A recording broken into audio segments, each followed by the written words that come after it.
What if I told you the most important health threat to your life after the age of 65 isn't heart disease or cancer, it's loneliness.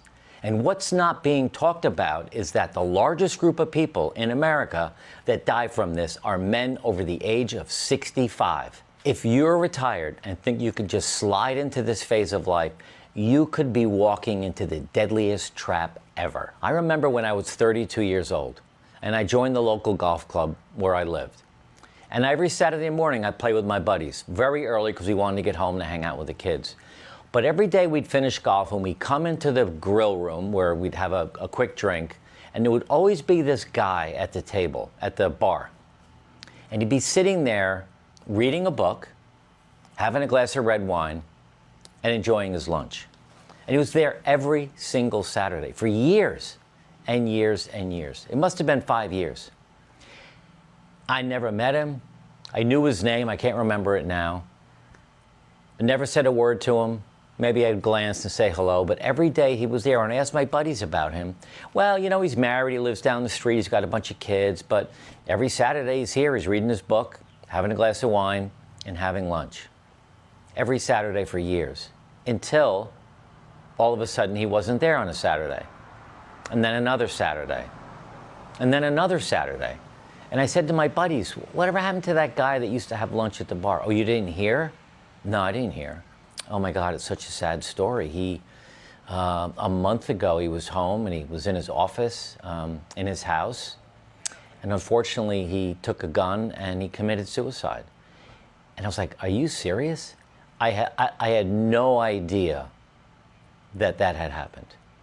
Fast forward to maybe 4 or 5 years ago, Jody and I are doing research for our business, and I find out that the largest group of people in America that commit successful suicides are men over the age of 65.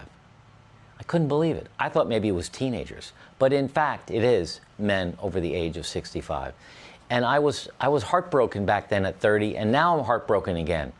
There are so many men that leave comments on our YouTube episodes that talk about loneliness, and all I can say is you've got to find friends, you've got to get out, you've got to find ways to work on that. So let's dig deeper into this topic. Before we do that, there's a download below that I created just for this video to help you use it as a checklist to determine, are you lonely, are you too lonely, and what you can do to snap out of that to find ways to open new relationships. So why do so many men get this wrong? Well, what happens is this. We leave our job, maybe you've left your job, maybe you've been in retirement for a while, and up until then, during your career, you were busy, you were engaged, you had built-in community, you had purpose, you had passion, maybe you loved your job, maybe you didn't, but you still had habits in place to get you to work, to spend time with people that you knew and they cared about you. When you step into retirement phase, you lose those connections and people enter what we call retirement drift. And it's this unspoken word of feeling lonely, feeling unsure of yourself, feeling a little bit adrift, and not sure what your day is going to look like, what it holds for you to keep engaged and excited about life. The second reason why men get this wrong is they don't name their loneliness. They just figure, well, that's part of being life. That's part of being in retirement. That's part of being a man. I know men don't really open up that much, so I'm okay. I'm okay being by myself. I'm okay that my wife or my kids are all out doing their things. I'm fine. I'll watch a little TV. I'll figure it out. But they don't name it loneliness.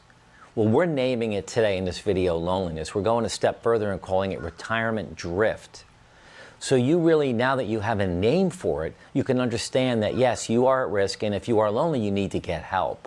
You need to figure a way through this, and we're going to talk about that in a minute. And the third reason why men get this wrong, and I mentioned it a second ago, is that when we were in our career, we had a built-in social system. Now we don't. We might have some buddies we play golf with, we might have friends at the gym, but we don't have those close friends that we can have lunch with every day, maybe get a drink after work, have meetings, have the engagement before the meeting and after the meeting. All of that built-in social network goes away. So it is a dangerous time. And if you're feeling lonely, okay, then you are, and you need to do some things about it. Let's talk a little bit about shifting the mindset around this so you can find a way through it and out of it. So here's a new perspective. Connection and social connection isn't about being optimal in this phase of life. It's about survival. You have to have close friends that you can talk to, that you can open up to, that you can hang out with, that you can watch sporting events with, that you can go to dinner with, that you can share your struggles with. You need to find that community of people. Not because, that's what you should do. It's survival mode. It's really survival mode. You have to understand how important it is to do this. It's about survival of the fittest. You've heard that before. The other thing to think about in a mindset is reinventing yourself will open yourself up to building new relationships. But you have to put some effort into it. Jody and I were talking this morning about people kind of wait for clarity in what it is they need to do. The husband, I might say to Jody, I'm a little bit lonely today, I'm not sure what to do, but something will pop up. No, it takes action. In order to get clarity, you have to take action. You have to go to a church group. You need to join the YMCA. You need to go to the library and hang out. You need to join a gym. You need to put yourself in places where there are other men or other people that you can create relationships with. It does take some effort. It's not going to happen on its own.